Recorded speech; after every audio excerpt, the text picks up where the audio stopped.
Yo te digo pasando y vos... Dale. Dale. Ahí Buenísimo. Vamos a empezar un poquito con la historia de lo que es el triage, ¿sí? Contarles de que el vocablo triage proviene del francés trier, ¿sí? Cuyo significado tiene clasificar o seleccionar, ¿sí? O sea, triage, siempre cuando escuchen ustedes triage, va a ser igual a clasificación o selección, ¿sí? Ya vamos a ver un poquito por qué y para qué esa clasificación y selección. Pero ¿desde dónde sale todo lo que es el triage? Sale primeramente del ejército francés. Necesitaba por ahí organizarse, ¿sí? Y seleccionar a los heridos que ellos tenían en campo de batalla, basándose para la posibilidad de recuperaciones y obviamente para que vuelvan a la línea de combate. Entonces ellos deciden hacer este tipo de organización, este tipo de selección para los heridos que ellos tenían en batalla, ¿sí? Y de esa manera clasificar para poder determinar la recuperación de ese paciente, de ese herido, ¿sí? De ese herido que tenían ahí en combate, ¿sí? Para poder volver a la línea de batalla. Posteriormente a esto, el ejército inglés es quien es el pionero, ¿sí? Quien es el principal en determinar un sistema de triage en etapas, ¿sí? En cuanto al concepto de lo que es triage, ya iba evolucionando y ellos dicen, bueno, vamos a hacer algo en etapas, ¿sí? Para que sea un poquito más organizado y vamos a determinar dentro del campo de batallas diferentes tipos de zonas de apoyo, ¿sí? De recepción, donde ya habían médicos en el campo, donde había unidades de apoyo, ¿sí? De que estaban destinados a aplicar primeramente técnicas de reanimación y estabilización para que luego el paciente pueda ser transferido hacia un lugar a donde pueda obtener su tratamiento definitivo o el tratamiento que de acuerdo a las lesiones lo ameritan. Entonces esto ya es bastante viejo, sí, bastante viejo, que viene hace muchos años evolucionando, pero siempre sobre la base que triage es clasificar o seleccionar. Siguiente. Bien, en cuanto al concepto de triage, tengo dos para ofrecerle que me parecen bastante lindos y uno más completo que el otro. Primero, el de la TLS, que ha sido publicado en el año 2018, donde nos puedes decir que triage consiste en la clasificación de los pacientes en función a los recursos necesarios para el tratamiento y los recursos que estén realmente disponibles. Como ustedes ven, hay una clasificación del paciente, pero en función a qué, en función o para qué selecciona ese paciente. Sí o sí para dar un tratamiento, ¿sí? Y de acuerdo a los recursos que yo tenga realmente disponibles, ya sea recursos materiales, medicamentos, servicio, estructura edilicia y todo lo demás. Y después también tenemos otro concepto que me gusta un poquito más, que es de la Sociedad Argentina de Emergencias, que dice que es el proceso de clasificación de pacientes en un centro coordinador de urgencias y emergencias o por el equipo de atención prehospitalaria a partir de la valoración protocolizada de su grado de urgencia, de forma que se establezcan los tiempos de espera razonables para ser atendidos y tratados por el equipo médico. La verdad que este es el concepto que más me gusta porque es mucho más completo, mucho más abarcativo, donde podemos decir de que el Centro Coordinador de Urgencias y Emergencias, o sea, dentro del hospital, nosotros hacemos un método de clasificación que dentro de nuestro hospital y la gran mayoría de los hospitales de tercer nivel que tienen su sector de triage, ¿sí? Para determinar a qué sector, valga la redundancia, del servicio de emergencia va a ir destinado ese paciente. O también en el sector prehospitalario, ¿sí? Que ellos tienen también la clasificación de pacientes orientados al tratamiento que necesita de manera inmediata y al traslado hacia el nosocomio de referencia. Valorada, ¿y para qué nosotros hacemos este triage? Para establecer tiempos de espera razonables, ¿sí? Ya vamos a saber cuáles son los tiempos de espera de acuerdo a la clasificación de las diferentes escalas para que estos pacientes sean atendidos de manera inmediata, si así lo refiere, ¿sí? Porque tiene compromiso de su vida por diferentes patologías o signos y síntomas presentados, ¿sí? Y para que puedan ser tratados por el equipo multidisciplinario, médico, enfermeros, kinesiólogos y demás. Siguiente. Bien, el objetivo del triage tiene principalmente 4 principales, ¿sí? Los objetivos principales del triage. Como primero, identificar rápidamente a los pacientes graves, ¿sí? Con el fin de priorizar su asistencia. Un poquito ya le venía hablando de esto, ¿sí? De priorizar siempre la manera, triagear el paciente grave para poder darle un tratamiento inmediato, ¿sí? Para aumentar así la sobrevida del paciente. Como segundo objetivo, disminuir la congestión, ¿sí? Ya que en los diferentes servicios de emergencia y a donde ustedes también van a estar, ¿sí? Van a tener destinados diferentes sectores, ¿sí? Para la recepción de esos pacientes. Obviamente no podemos congestionar un solo sector para recibiendo pacientes, sino por eso hacemos una correcta selección de acuerdo a lo que el paciente presente para priorizar así también su tratamiento, su atención inmediata y tratamiento oportuno. Tercer objetivo, permitir la evaluación continua, ¿sí? De los pacientes mediante reevaluación periódica. ¿Por qué? Porque el triage no solamente lo vamos a realizar en los pacientes que recién nos ingresan al hospital, ¿sí? O en el prehospitalario de manera inicial, sino que se realiza de manera continua, ¿sí? Ya porque el triage es algo dinámico, el paciente es muy dinámico y puede cambiar de categorización de un momento a otro. Entonces, por eso, si nosotros hacemos una reevaluación continua, podemos recategorizar a los pacientes de acuerdo a lo que necesiten.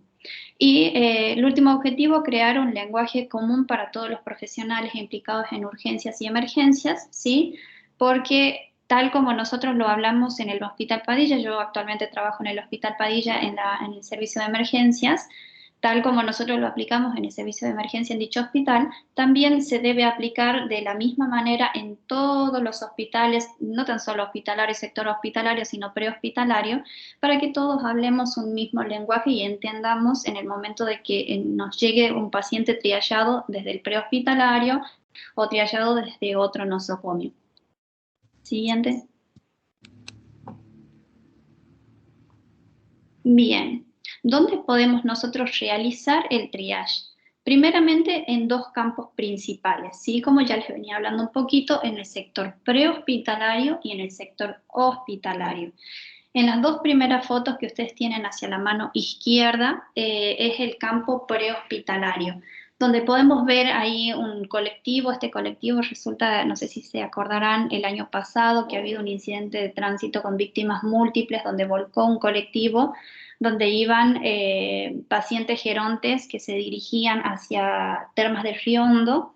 Bueno, por un incidente de tránsito terminan con el vuelco del colectivo, entonces el personal, no tan solo del 107, el personal sanitario, sino también bomberos, policías, defensa civil, todos hacen un trabajo en conjunto, ¿sí? Para empezar a triagar a esos pacientes, que los van a categorizar de acuerdo a colores para determinar el tratamiento y el traslado, ¿sí? Y en la imagen que nos queda hacia la derecha es una fotito pequeña de lo que es la guardia del Hospital Padilla, sí, el servicio de emergencias. Domingo a Nosotros, la mañana, seguro. un domingo a la mañana a full. Nosotros ahí tenemos actualmente bocas, ¿sí? Y para recepcionar solo 8 pacientes, ¿sí? Con paneles de gases completo, aspiración para ventilación mecánica y monitoreo multiparamétrico, pero eso es en la situación ideal. Actualmente hoy día dejé 20 pacientes en el servicio de emergencia y no les quiero contar lo que son los domingos a la mañana, sábado a la noche y que se triplica, cuadriplica la verdad la capacidad que nosotros tenemos para recibir, así que van a haber pacientes por todos lados. Siguiente. Bien, ¿cuáles son las características principales del triage? Primero en principal, debe ser rápido, ¿sí? El personal encargado de hacer el triage tiene que hacerlo de manera rápida, ¿sí? Ya vamos a ver de acuerdo a cuál tipo de escala utilicemos, cuál tipo de escala o sistema lleguemos a utilizar, es el tiempo que debe tardar el agente en hacer el triage. Debe ser efectivo, debe ser sencillo, ¿sí? Ya está todo protocolizado, ya está todo dicho, así que solamente nosotros tenemos que seguir los protocolos para poder triagear a los pacientes y debe ser universal porque ya les había hablado antes de que es necesario que todos hablemos un mismo idioma con respecto a triage. Siguiente. Bien. Voy a hablarle ahora de las escalas y sistemas de triage. Les voy a hablar solamente de las más conocidas o de las que más utilizamos, ¿sí? Las escalas principalmente fueron creadas para valorar fisiología del paciente, para determinar la severidad de las lesiones anatómicas en el caso de un paciente con trauma, ¿sí? Y la probabilidad de sobrevida de la población víctima del trauma. Entonces nosotros con estos objetivos sabemos que existen diferentes escalas. Dentro del prehospitalario tenemos dos escalas primeras y principales que son las que se utilizan, START y SHORT, y del sistema hospitalario, primeramente la escala de coma de Glasgow, el triage de Manchester y el CRAMS también, que lo solemos utilizar dentro del sistema hospitalario. Siguiente. Empezamos con lo que es el prehospitalario, ¿sí? Y bueno, aquí podemos ver diferentes imágenes, ¿sí? De lo que sería un escenario de un incidente de tránsito prehospitalario, ¿sí? Ustedes pueden ver en las imágenes superiores donde hay identificación ya de colores, de que los pacientes van a ser trasladados de acuerdo ahí, ¿sí? De acuerdo a la sintomatología, de acuerdo a las lesiones que presenten, obviamente para, como ya les había comentado antes, el tratamiento inmediato, la atención inmediata y el traslado hacia el nosocomio de referencia. Siguiente. Acá les dejo una breve ilustración de lo que sería el sector, ¿sí? El sector del prehospitalario. En el momento que se realiza o se produce un incidente de tránsito, en primera instancia vamos a identificar mediante SHORT. ¿Por qué SHORT? Porque es una escala, como dice su nombre, corta y que no tan solo lo puede realizar el personal sanitario, sino aquellos que no lo son, ¿sí? Entonces puede ir el policía, el bombero, el personal de defensa civil, realizamos este tipo de triage y que después pasamos los pacientes hacia área de socorro, donde ya van a estar limitados por colores, ¿sí? ¿Cuáles son los colores principales? Negro, rojo, amarillo y verde. Si nosotros íbamos a utilizar, por ejemplo, el START para poder clasificar a los pacientes y de acuerdo a la clasificación por prioridad, determinar el traslado hacia el nosocomio de referencia. Siguiente. Primeramente hablarles un poco de la escala de START, que es la que más se utiliza en el sector prehospitalario, ¿sí? Que START sería un triage simple y un rápido tratamiento. Esta escala fue diseñada así por la Universidad de Hope en el año 1983 en Estados Unidos, que nos dice que tiene un tiempo de empleo estimado entre 12 a 15 segundos, ¿sí? Y por víctimas no se estima más de 60 segundos, así que ahí entramos en una de las características del triage, que nos decía que el triage debía ser rápido, ¿sí? Rápido, son 60 segundos, son 12, 15 segundos, que nosotros nos vamos a basar en 4 observaciones principales, ¿sí? La marcha, la respiración, la circulación y el estado de conciencia, ¿sí? Basándonos de acuerdo a esto, nosotros vamos a seguir un algoritmo que ya se los voy a plantar en un ratito, ¿sí? Y vamos a aplicar, y es aplicable por cualquier persona que sea dentro del equipo sanitario. Estas son unas tarjetas que generalmente suelen colocarse en el tórax del paciente, no en ropa, ¿sí? Porque en la ropa por ahí podemos nosotros sacar la ropa del paciente, perdemos la categorización del triage, pero se puede colocar en el cuello o en las extremidades, ¿sí? Esta tarjeta tiene un anverso y un reverso, ¿sí? En la parte anterior pueden ver diferentes, Dive, ¿quieres ir pasando? Porque ahí Sí, van a aparecer unos efectitos. dale. Primeramente, vamos a registrar la hora del incidente de tránsito, ¿sí? Posterior a eso, vamos a identificar el sexo del paciente, ¿sí? Posterior a eso, vamos a anotar dónde fue que el incidente de tránsito, ¿sí? Ustedes consideren de que los hospitales referentes de primer nivel acá en Tucumán recepcionan paciente de todos lados, ¿sí? Si a nosotros el 107 nos avisa de que nos llegan víctimas múltiples del incidente de tránsito y vienen con la tarjeta, nosotros podemos determinar desde dónde está viniendo y así poder también presumir, porque ya el 107 nos va a comentar cuál es la cinemática del trauma, ¿sí? Si a qué se debe, si chocó, por ejemplo, un colectivo con un camión, si fue solo un vuelco de un colectivo, que obviamente a nosotros emergentólogos nos interesaría muchísimo porque sabemos que las lesiones de los pacientes pueden ser completamente diferentes, ¿sí? Entonces nosotros sabiendo del lugar donde vienen, más o menos conociendo el contexto del incidente de tránsito, podemos prever cuáles son las lesiones que presentan. Posterior a eso vamos a anotar también la ciudad en donde se realizó el incidente de tránsito y por último, abajo en la banderita, que aparece en la banderita más, eso quiere decir que ahí vamos a poner a qué nosocomio va a ser derivado al paciente, ¿sí?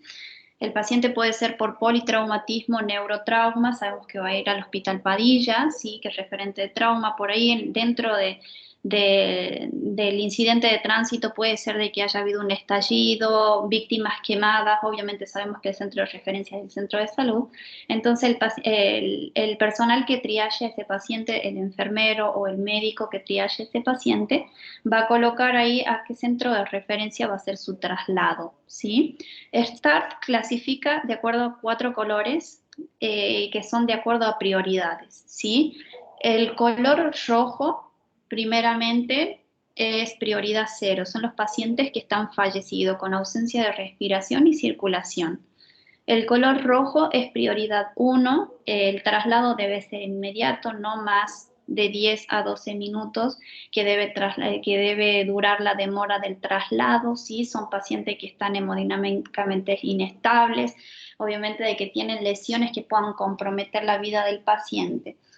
La prioridad 2 se la lleva el color amarillo, donde el tiempo de espera para el traslado puede ser entre 30 y 40 minutos. Y por último, la prioridad 3, que tenemos los pacientes que deambulan, pacientes que hablan bien, pacientes que no tienen o tienen lesiones menores, que serían los últimos en trasladar. Ellos van a esperar que todos los otros pacientes se han trasladado y posterior a eso, recién el traslado de los verdes. En el reverso de lo que es la tarjeta, tiene el cuerpo del paciente tanto anterior y posterior, donde nosotros mediante una cruz podemos ir identificando las lesiones que tienen esos pacientes. ¿Sí? Si puede ser una lesión en el tórax, en miembros superiores e inferiores, en cabeza, entonces nosotros podemos ir determinando de acuerdo a la valoración rápida dónde es la lesión que presenta ese paciente. Posterior, un poquito más abajo, podemos nosotros anotar, ¿sí? Cuál es la medicación intravenosa o intramuscular que se le haya hecho a ese paciente en los campos, ya sea en los campos dentro del sector prehospitalario, dentro del lugar del incidente de tránsito o durante el traslado, ya sea medicación intravenosa o medicación intramuscular. Después las solapitas que tiene amarilla en los costaditos, ¿sí? No sé si ustedes pueden ver. Ahí están el número de la tarjeta del paciente, de que una de las tarjetas la tiene el paciente, ¿sí? La tarjeta se queda con el paciente donde los números están allá abajo, ¿sí? Una manera, por ejemplo, yo encuentro un paciente que está con fractura expuesta, que está con deterioro del sensorio, tiene pulsos presentes y el patrón respiratorio está acá taquipnéico, taquicárdico. Yo a ese paciente lo voy a categorizar como un color rojo, ¿sí? Entonces, lo que vamos a hacer es cortar la tira verde y amarilla y el último que queda por debajo de la tarjeta es el color, ¿sí? Que tiene ese paciente una vez que ya es triallado. Entonces, dejamos el rojo como último color y decimos que ese paciente es rojo y que necesita atención y traslado inmediato hacia otro nosocomio. Siguiente. Bien, acá tienen el algoritmo para aplicar START, ¿sí? Primeramente, nosotros, como habíamos hablado anteriormente, nos vamos a basar en 4 respuestas principales. La marcha del paciente, el paciente respira o no respira, cómo está la circulación de ese paciente y el estado de conciencia, ¿sí? ¿Camina el paciente? Si camina, es un color verde. Sabemos que es una prioridad 3, o sea que el paciente puede esperar al traslado. El paciente no camina, respira. Si no respira, vamos a hacer la apertura de la vía aérea, ¿sí? Mediante posiciones ya sea frente mentón o subluxación mandibular, o mediante la utilización de dispositivos para permeabilizar la vía aérea, como son la cánula de Mayo, ¿sí? Vamos a permeabilizar esa vía aérea. Si el paciente no presenta movimientos respiratorios, lo damos como fallecido, ¿sí? Si el paciente respira mediante la permeabilización de la vía aérea, lo consideramos un paciente rojo, ¿sí? Prioridad 1 para el traslado, porque hay que asegurar esa vía aérea de manera definitiva. El paciente respira, pero tiene respiraciones mayores a 30 ciclos por minuto, prioridad 1, ¿sí? Rojo, o sea que necesita traslado inmediato. Si la frecuencia respiratoria está menor a 30 respiraciones por minuto, si no es menor a 30 respiraciones por minuto, vamos a ver el relleno capilar, ¿sí? Si el relleno capilar es mayor a 2 segundos, hay que hacer el control de hemorragias externas y es prioridad 1. Y por último, si vemos si obedece órdenes sencillas, es un paciente urgente con prioridad 2, o sea, un color amarillo, y si no obedece a órdenes simples, es prioridad 1, ¿sí? De traslado y tratamiento de manera inmediata. Siguiente.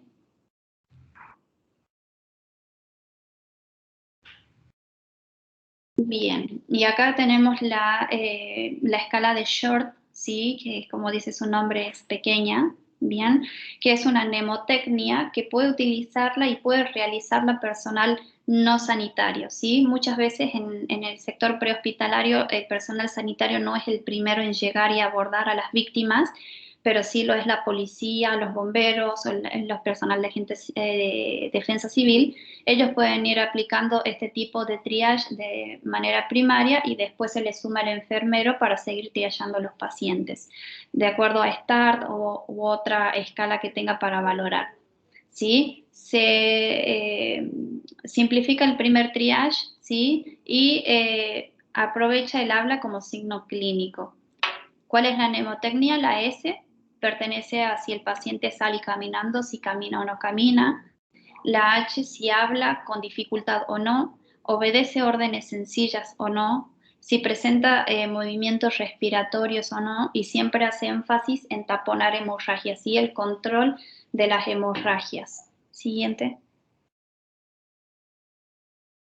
Short, acá tenemos el algoritmo, ¿sí? Si el paciente puede caminar, verde, tiene la misma categorización de colores, verde, rojo, amarillo y negro. Si puede caminar, sí, verde, ¿sí? Habla sin dificultad y obedece órdenes sencillas, sí, las dos, amarillo, el paciente puede esperar un poquito más en el traslado. Y si no responde a órdenes simples, vemos respira. Si respira es un rojo. Si no respira, vemos signos de circulación. Si tiene ausencia de pulso, relleno capilar aumentado, se lo considera un paciente negro, es un óbito, ¿sí? Con prioridad 0 para traslado. Y obviamente siempre haciendo énfasis en el taponaje de las heridas. Bien, ya vimos todo lo que es las escalas del prehospitalario, ahora vemos todo lo del sector hospitalario. Bien, vamos a empezar primeramente con la escala de coma de Glasgow, que para hacer una breve reseña, ya la conocen ustedes muy bien a la escala de coma de Glasgow, la verdad que va a ser su principal amiga dentro del sector de emergencia o dentro del servicio donde ustedes trabajen, ¿sí? Es la manera más fidedigna y sensible de valorar a los pacientes y obviamente para la toma de conducta. Fue creada en 1974, ¿sí? Por miembros de la Universidad o Instituto de Ciencias Neurológicas de la Universidad de Glasgow, ¿sí? En Estados Unidos también, y es una herramienta objetiva para valorar principalmente el estado de conciencia de los pacientes. ¿Qué respuestas evalúa? 3 en principal: ocular, verbal, motora. ¿Y cuál es la puntuación? Tiene una puntuación máxima de 15 puntos y una mínima de 3 puntos. Siguiente. Yo acá le puse de manera gráfica para que ustedes puedan verla, puedan recordarla, la repasemos nuevamente porque nunca está mal repasar el contenido. ¿sí? La respuesta ocular tiene un máximo de 4 puntos y un mínimo de 1. La respuesta verbal tiene un máximo de 5, un mínimo de 1. Y la motora un máximo de 6 y un mínimo de 1, ¿sí? Juntando los máximos puntajes de las tres escalas, obtenemos el Glasgow 15 y 15, que es el Glasgow óptimo, y juntando los puntajes mínimos de cada una de las escalas, tenemos el Glasgow menor, que es 3 en 15. Tenemos un paciente comatoso, ya con insuficiencia respiratoria seguramente, mala mecánica, con deterioro completo del sensorio, y considerar que el Glasgow menor a 8, ¿sí?, es igual a intubación orotraqueal, ¿sí? Sabemos con un Glasgow con este número, el paciente ya pierde la permeabilización de su vía aérea, o sea, ya no puede él permeabilizar su vía aérea, entonces ya no necesita de nosotros para poder permeabilizar esa vía aérea y obviamente tutorizar de manera definitiva la vía aérea por ese momento hasta que se solucione la patología por cual se lo intuba, ya sea mediante tubo orotraqueal o cánulas de traqueostomías de emergencias. Siguiente. Bien. El triage de Manchester es el triage gold estándar dentro de los sistemas hospitalarios, ¿sí? Es el que nosotros utilizamos en nuestro hospital. En nuestro hospital tenemos un consultorio propio solamente para triage, ¿sí? Que el enfermero que está ahí está manejado por enfermeros las 24 horas, ¿sí? Que ellos determinan después del paciente de pasar por admisión, se dirigen hacia el consultorio de triage y ellos determinan hacia qué sector, de acuerdo a la gravedad del paciente, va a pasar ese paciente, ¿sí? Valga la redundancia. Si va a necesitar, es un paciente verde que no necesita atención inmediata, puede pasar tranquilamente hacia el consultorio de demanda espontánea, donde se hace tratamiento sintomático nada más y después por consultorio externo, o se lo deriva hacia los otros sectores del servicio de emergencias, y generalmente los pacientes rojos y naranjas, que ahora Manchester tiene un poco más de colores que ya les voy a presentar, pasan directamente a shock room. Decimos que el método de Manchester es un método para clasificar los pacientes priorizando la gravedad, ¿sí? Va a priorizar primeramente la gravedad, donde se va a realizar primeramente una valoración de ese paciente. Vamos a realizar la valoración de ese paciente en cuanto a signos vitales, va a realizar una anamnesis pequeña dirigida a obtener datos que sean relevantes. Bien, de acuerdo a eso va a clasificar en colores. ¿Para qué? Para poder dirigirlo hacia el box que necesite para el tratamiento que necesite ese paciente. Lo clasifica en 5 colores principales, ¿sí? Donde rojo y naranja son pacientes que deben estar dentro de shock room, dentro de lo que es el sector de emergencia, ¿sí? ¿Por qué? Porque necesitan atención de manera inmediata, ¿sí? Y los naranjas que pueden esperar un poquitín más, de 10 a 15 minutos, pero igual es inmediata la atención que necesitan. Los pacientes urgentes, o sea, los pacientes rojos que necesitan o pueden tener un tiempo de espera menor a 60 minutos, ¿sí? Pueden estar en otro sector que nosotros lo consideramos curaciones o observaciones 1 o 2, ¿sí? Los pacientes de prioridad 4 y prioridad 5, o sea, los pacientes verdes y los pacientes azules, tienen más tiempo de espera, ¿sí? Y ellos pueden pasar directamente hacia demanda espontánea, como les había comentado, solamente para tratamiento sintomático en ese momento y después todo lo demás, la derivación a consultorios externos. Siguiente. Y por último, para finalizar, la escala de Krams, ¿sí? La escala de Krams se utiliza mucho dentro del sector hospitalario, nosotros lo utilizamos mucho dentro del sector de emergencias, más en el momento en el que tenemos 30 pacientes recibidos un domingo en la mañana, sábado en la noche o lunes en la mañana, que es toda una locura.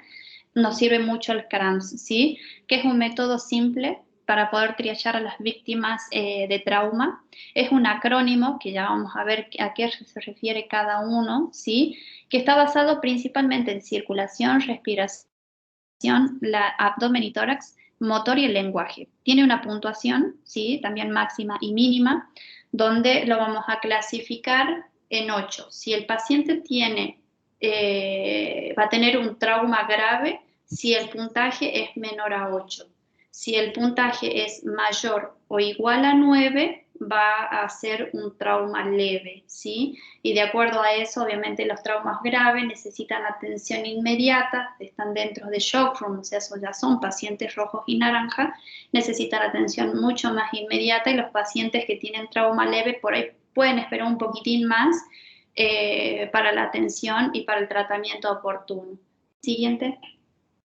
Aquí les presento lo que es la escala de Grams, ¿sí? En donde circulación hace referencia principalmente al relleno capilar. Si el paciente presenta relleno capilar normal y presión sistólica mayor a 100 milímetros de mercurio, tiene de puntuación 2 puntos, ¿sí? Si tiene relleno capilar lento con una presión sistólica entre 85 y 100, tiene 1 punto, y si el relleno capilar está ausente o la sistólica es menor a 65, la puntuación es 0.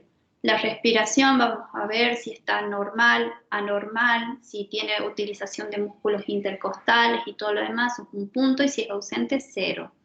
En abdomen y tórax vamos a ver si está doloroso, si no está doloroso, si tiene inestabilidad en el tórax o no, de acuerdo a eso va a ser su puntuación. El motor, vamos a ver si está todo normal o si tiene alguna respuesta al dolor, ¿sí? O descerebración al dolor, que es uno de los movimientos cuando ya hay compromiso a nivel troncal. Entonces vamos a valorarlo también entre 2 y 0. Y lenguaje, vamos a ver si es normal, si es confuso o si es inaceptable o no podemos entender más lo que el paciente nos dice, es 0. Bien, hasta acá, ¿alguna pregunta? O seguimos con lo de triage, lo de COVID nomás. Pregunten ahora. ¿Seguro? ¿Seguimos? Parece que sí. Bien, vamos a hablar un poquito de lo que es el triage en el contexto del paciente COVID, que por ahí un poquito los objetivos obviamente van a cambiar y las etapas del triage cambian también. Y les voy a comentar sobre el protocolo de atención del paciente COVID que ha sido lanzado en el año 2020 por el Ministerio de Salud Pública de Tucumán, ¿sí? Siguiente. Para empezar, vamos a hacer referencia a los objetivos del triage en el contexto del paciente COVID. Primeramente, para que nos triage para poder establecer e implementar circuitos de atención diferenciado para los pacientes que son COVID o que tienen sintomatología compatible con COVID con aquellos que no, ¿sí? Porque consideremos que estamos en época de pandemia, que ahora actualmente estamos cursando una ola, que la gran mayoría de los pacientes que van a consultar capaz que son sintomáticos, que tienen sintomatología compatible o ya están positivos para COVID, pero también tenemos los otros tipos de pacientes que nos van a consultar por otras cosas totalmente externas a lo que es el COVID, ¿sí? Entonces tenemos que primeramente utilizar el triage para poder implementar circuitos de atención que sean bien diferenciados para no provocar la mezcla de los pacientes, tanto COVID como no COVID. Como segundo objetivo, garantizar la implementación de las medidas de prevención y control de infecciones, garantizar la continuidad de la atención de los pacientes, ¿sí? Que consulten por síntomas no relacionados con COVID. Lamentablemente ahora estamos cursando una tercera ola, pero en el momento que ya, si Dios quiere, salgamos de esta tercera ola, obviamente, o dentro de la tercera ola, también hay pacientes que no tienen nada que ver con COVID que van a consultar en los nosocomios. Y como cuarto objetivo, disminuir la probabilidad de errores relacionados con la atención de pacientes. Si a ustedes que están en tercer nivel es necesario que ustedes utilicen este triage, utilicen el triage para poder diferenciar los sectores de atención de pacientes que puedan tener sintomatología compatible o que ya sean positivos para poder atender de manera aislada, ¿sí? Aquellos que no tienen sintomatología y que vienen por otro motivo de consulta. Siguiente. Bien, la clasificación puede hacerse en diferentes entornos, como ya lo habíamos visto anteriormente, tanto en el hospitalario como en el sector prehospitalario, ¿sí? Siguiente. El propósito principal que nosotros vamos a utilizar, por el que vamos a utilizar triage, es para clasificar rápidamente, ¿sí? A los que necesitan atención inmediata y diferenciada de aquellos para que esperen el resto con seguridad la evaluación y el tratamiento, ¿sí? Muchas veces en las salas de espera por ahí se pueden juntar los pacientes sintomáticos agudos compatibles con COVID con aquellos que no. Entonces es necesario la identificación para la atención inmediata de aquellos que necesiten, aquellos que presenten sintomatología aguda de aquellos que no, ¿sí? Para poder separar y darles seguridad para que ellos puedan esperar de manera segura la evaluación y el tratamiento. Siguiente. Bien, en cuanto a las etapas del triage, acá cambian un poquito porque va muy bien dirigido a este tipo de pacientes. Primeramente, vamos a hacer la valoración inicial, ¿sí? La valoración inicial se basa en 3 puntos principales, A, B, C, ¿sí? Apertura de la vía aérea, vamos a ver cómo está esa vía aérea, ¿sí? Sí, cómo está la ventilación de ese paciente y cómo está la circulación de ese paciente, ¿sí? Vamos a ver la mecánica respiratoria de ese paciente, si tiene usos de músculos intercostales o no, cómo está la saturación de ese paciente, cómo está la tensión arterial de ese paciente. Entonces va dirigido la valoración inicial hacia pautas importantes y puntuales para hacerlo lo más rápido posible y que sea lo más fidedigno y certero posible, ¿sí? Vamos a realizar también una anamnesis dirigida con preguntas puntuales para poder tener respuestas concretas, ¿sí? ¿Qué le pasa al paciente? ¿Desde cuándo que tiene los signos y síntomas? ¿Le ha ocurrido antes esto? ¿Y de qué padece? ¿Sí? Los factores de riesgo en el triaje del paciente COVID tienen especial atención, ¿sí? Y vamos a tenerlo muy en cuenta. Siempre determinar y poder identificar cuáles son los factores de riesgo que estos pacientes presentan. Siguiente. Y recordar primeramente, y siempre se los voy a repetir, que el objetivo principal de este tipo de cuestionarios, ¿sí?, es obtener la mejor información en el menor tiempo posible, ¿sí? El menor tiempo posible para la gente que está haciendo el interrogatorio de exposición y también por ahora cursando la segunda ola por la gran cantidad y demanda de pacientes que hay, ¿sí? Como segunda instancia, la inspección, ¿sí?, debe ser también rápida y precisa, que incluye y la búsqueda específica de signos y síntomas que el paciente pueda referirnos, ¿sí? Que nosotros nos hagan determinar de que ese paciente tiene riesgo de vida, como por ejemplo el aspecto general, paciente con fascia descompuesta, con fascia dolorida, en piel y mucosas, determinar si están pálidas o no, que nos hagan presumir que ese paciente puede estar cursando un shock séptico por COVID-19, cómo es la respiración de ese paciente, cuál es la mecánica, qué tipo de saturación tiene, cuál es el objetivo que nosotros vamos a tener, 93%, por debajo de eso es un criterio de riesgo, por arriba estamos dentro de lo normal, si requiere suministro de oxígeno, cuánto requiere y el estado neurológico, si se ve afectado por esta situación o no, mediante la escala de coma de Glasgow. Y después la tercera etapa, que serían otras actividades que están relacionadas al cuadro clínico del paciente y no como una actividad prioritaria ante la sospecha de las patologías respiratorias, ¿sí? Siguiente. Bien, una vez realizado el triage por etapa, ¿qué es lo que vamos a hacer? Vamos a establecer las prioridades asistenciales acordes al nivel de gravedad. ¿Cuántos niveles de gravedad tenemos? 3, ¿sí? Nivel 1 o emergente, nivel 2 o urgente, nivel 3 o no urgente, ¿sí? Que también se lo puede clasificar por colores, en rojo, amarillo y verde.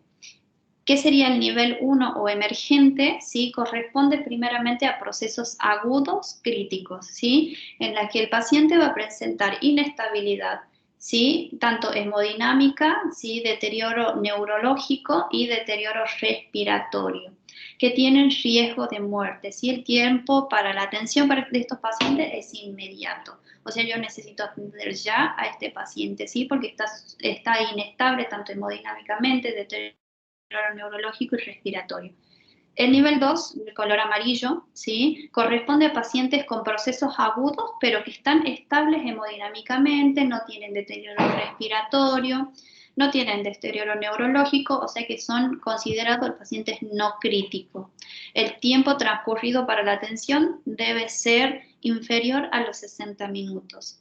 Y por último tenemos el nivel 3 o verde, o los no urgentes, que corresponden a aquellos pacientes que no presentan procesos agudos, sino más bien crónicos, que vienen ya de varios días de evolución, sin gravedad, sin requerimiento de atención médica de carácter urgente, pero la asistencia no debe superar los 120 minutos. Entonces, como pueden ver acá, de acuerdo a los niveles de gravedad, lo podemos clasificar en 3 colores principales de acuerdo al nivel de prioridad, ¿sí?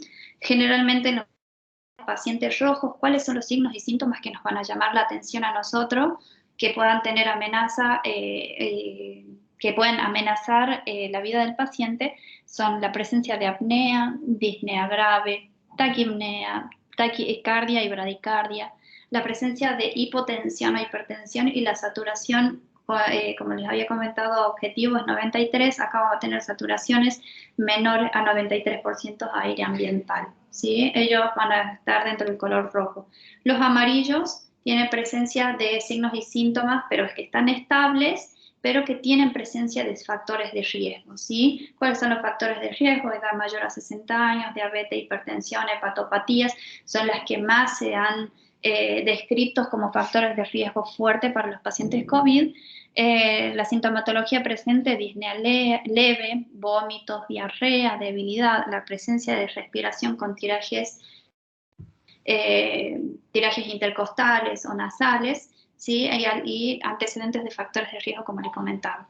Y por último, el color verde, que son pacientes sin urgencia, donde presentan estabilidad respiratoria y lo más importante, que no presentan factores de riesgo, ¿sí?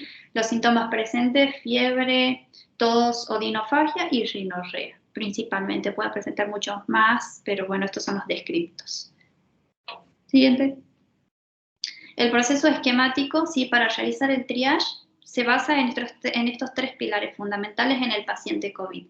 Vamos a categorizar la detención del paciente ante una situación de riesgo, ¿sí? Vamos a implementar acá las 3 etapas del triage, como ya les había comentado, cuáles son cada una y qué vamos a tener en cuenta en cada una. Posterior a eso y al realizar las etapas de triage, vamos a identificar los factores de riesgo, como le decía, la categorización también de color determina y va a estar determinada por si presenta o no presenta factores de riesgo. Con respecto a esto, ¿qué vamos a hacer? Clasificar según el criterio de gravedad de los pacientes, que ya les había comentado que son 3 colores, rojo, amarillo, verde. Siguiente. Este es el protocolo de atención presentado por el Ministerio de Salud Pública de Tucumán en el año 2020, donde pueden ver ustedes, ahora se los voy a desglosar, donde podemos ver el cuadro clínico, el manejo del paciente, ¿sí? Y el tratamiento, ¿sí? Y qué tipos de aislamiento deben realizar los pacientes. Siguiente.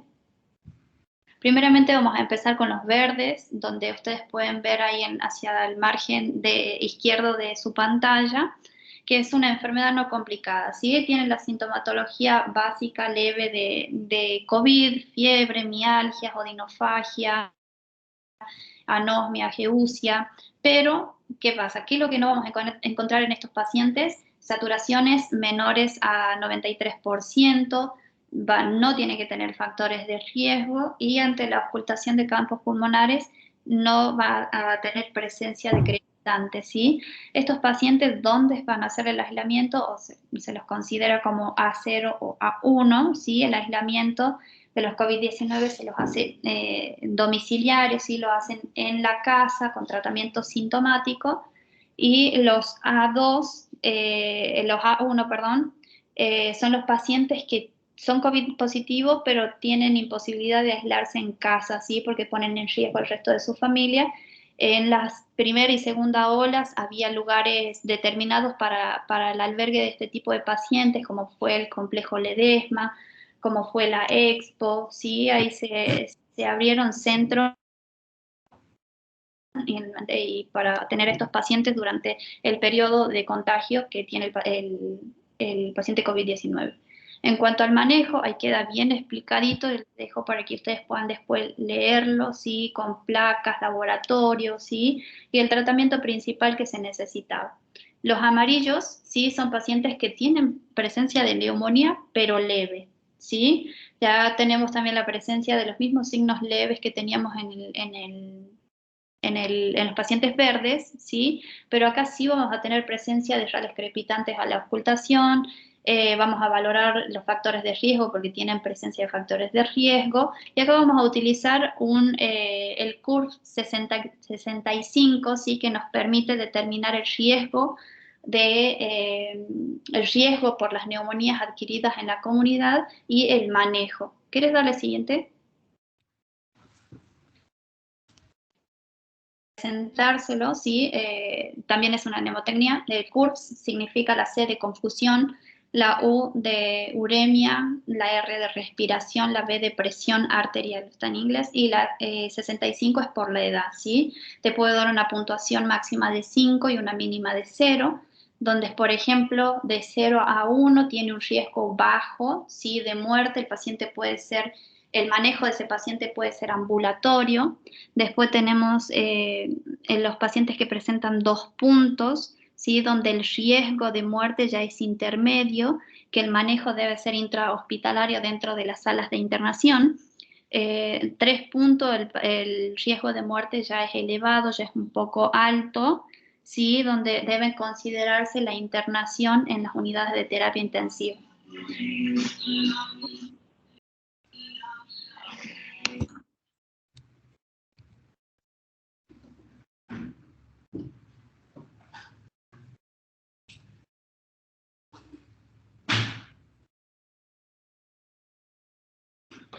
Y por último, los 5 puntos, ¿sí? Que los 5 puntos hacían referencia a los pacientes que necesitan ya sí o sí internación en UTI, que tienen un alto elevado de riesgo de vida. Y por último, el color rojo, donde los pacientes ya tienen neumonías moderadas, ¿sí? A graves, donde el CURS 65 ya es mayor a 2 puntos, cuando la saturación ya es menor a 93% aire ambiental. Los pacientes ya presentan insuficiencia respiratoria con aumento de la frecuencia respiratoria, con el aumento de crepitantes bilaterales y donde se ven en estudios imagenológicos ya infiltrados bilaterales. Estos pacientes necesitan internación, sí, completa, y obviamente considerar sobre el aislamiento y el ingreso hacia las unidades de terapia intensiva o de mayor complejidad para la atención de estos pacientes. Bueno, yo con esto culmino. No sé si habrá quedado alguna pregunta para que podamos responderla junto con la doctora Dive. Lo que yo quisiera dejar en claro, conceptos así muy puntuales: el triage no da diagnóstico, sino solamente da el orden de prioridad de atención, o sea, qué paciente yo voy a atender primero, el otro segundo, tercero. ¿Por qué hago énfasis en esto? Porque muchas veces uno se equivoca y piensa que ya el paciente triagado ya me viene con un diagnóstico presuntivo, cuando no es así. Segundo, hay una diferencia, como mostraba la licenciada, con respecto al triage: el triage COVID y el triage no COVID, triage hospitalario y triage prehospitalario. Si bien en el triage prehospitalario solamente hay 3 colores, se agrega el negro por las cuestiones de víctimas múltiples, y el más conocido es el START. Para nosotros, la parte hospitalaria, vamos a usar, cuando es accidente o incidente de tránsito, más que nada el CRAMS. Y por el otro lado, vamos a ver que en cualquier paciente que viene deambulando y consulta espontáneamente a la guardia, nosotros en el hospitalario, cuando no es COVID, se usa el de los 6 colores, que sería el Manchester. Y cuando es un paciente febril, se usa el que está avalado a nivel ministerial, que serían de 3 colores, que es el rojo, amarillo y verde. ¿Qué quiere decir con esto? Que tanto los pacientes rojos como amarillos sí o sí tienen que quedar internados. El rojo me indica que es el criterio de gravedad, y cualquier paciente que cuando se lo triagea da rojo tiene que ir a una terapia intermedia o una terapia por así llamarlo, a la UTIM. Mientras que los amarillos, seguro que son pacientes moderados, en los cuales necesitan alguna clase de medicación endovenosa o alguna imagen o algún laboratorio ya más complejo. Por lo tanto, la gran mayoría también requieren internación, pero esto ya sería en un piso con menor complejidad. Cabe destacar, y vuelvo a repetir, que no da diagnóstico, pero sí me da el orden de atención. ¿Y por qué quiero saber qué es un orden de atención o a qué paciente atender primero y segundo para no tener complicaciones y darle la correcta atención al paciente en el momento indicado? También me gustaría hacer una aclaración cuando Eugenia habló sobre emergencias y urgencias, que hay una pequeña diferencia en cuanto a, valga la redundancia, Definición. a la definición, ya que la emergencia, la E de emergencia, indica que inmediatamente lo tengo que atender al paciente. En este caso son los pacientes rojos, un paciente en paro cardiorrespiratorio, un paciente en apnea, un paciente grave. Y la urgencia son aquellos pacientes que si yo no hago nada en los próximos minutos puede tener algún compromiso y llegar a ser emergente, o sea, generar una emergencia, entrar en un paro o complicarse aún más. Es una línea muy delgada en cuestiones de definición entre emergencia y urgencia. Mi consejo ante la duda a cualquier paciente emergente y urgente, tratemos de, si se lo puede identificar bien, y si no, atenderlo inmediatamente. Más ustedes que algunas veces no están acostumbrados a una atención de una demanda espontánea de que te lleguen 2 o 3 pacientes al mismo tiempo. Entonces, ante la duda, si yo veo que el paciente puede entrar en paro o algo, lo atendamos inmediatamente. Y siempre necesitamos la ayuda de de la enfermera, en lo cual nos va a dar algunas, como ya generalmente son las que más están en contacto con los pacientes, son las que nos van a dar algunos tips para ir viendo cuándo el paciente se puede descompensar y cuándo no.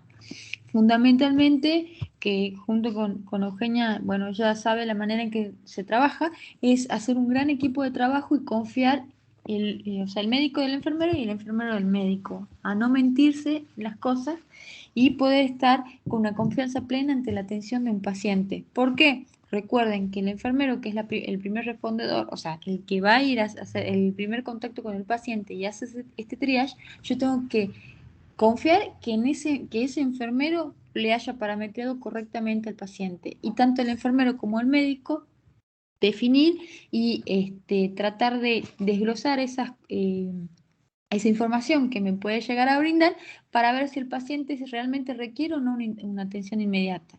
Importante acá, vuelvo a repetir, el trabajo en equipo, ¿m? Y la confianza mutua.